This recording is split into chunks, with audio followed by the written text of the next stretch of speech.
Hi team.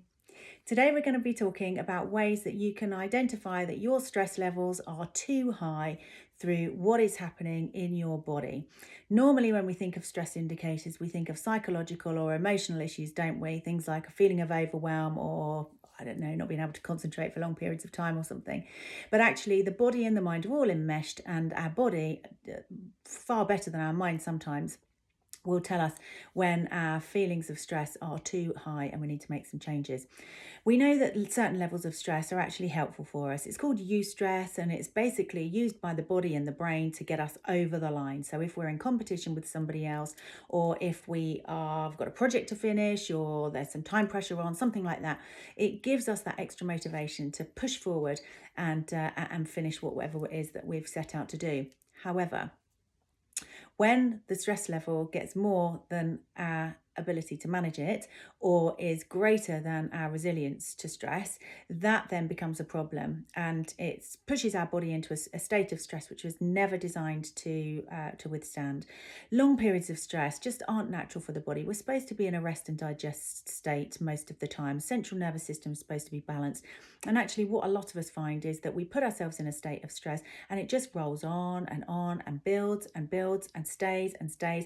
And so we're asking our bodies to endure a nervous state, and a blood chemical state, in fact, that it was never ever designed to endure. It can't tolerate it. And you'll find that, we know that stress is associated with high blood pressure, don't we? With heart issues, heart disease, also with obesity, with diabetes. And now there are studies suggesting that actually there is a strong link between extended or long periods of stress and an increased likelihood of cancer. So it really is a physical thing as much as an emotional or psychological one, and it really is something that you've got to get on top of. So what are the early stages of stress then? What do they look like physically? You might have things like stress showing itself in the back, neck and shoulders. That's quite a common one. Stiffness, aches and pains generally, actually throughout anywhere in the body. You might have clammy palms. You might have stiffness in your fingers or feet. A racing heart is obviously an obvious one. And also breathing, actually, lack of sleep, things like that, which I think probably most people know about. But also your breathing. If your breathing is very shallow, or if you are breathing quickly, that's also a sign that your body is in a sympathetic or stress state, and it needs some changes. It needs you to make some changes.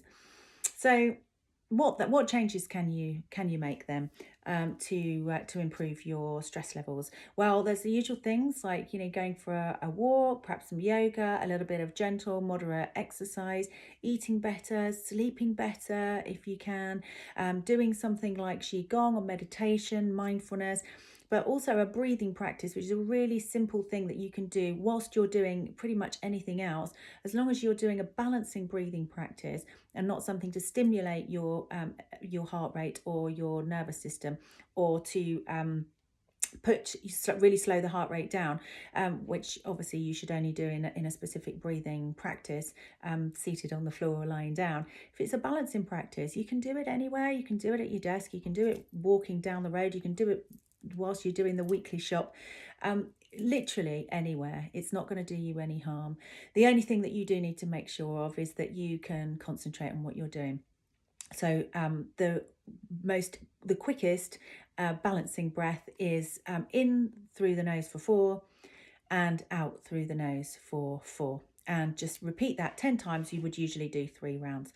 So I'm just going to count you through 1 round so that you get a sense of the amount of the level of breathing, the rate of breathing, and the volume of breath that you should be aiming for. So we're going to either close the eyes or look down in a gentle, soft gaze.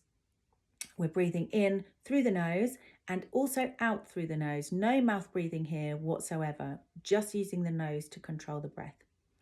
So we breathe in, 2, 3, 4, and exhale, 2, 3, 4, and inhale, 2, 3, 4, and exhale, 2, 3, 4.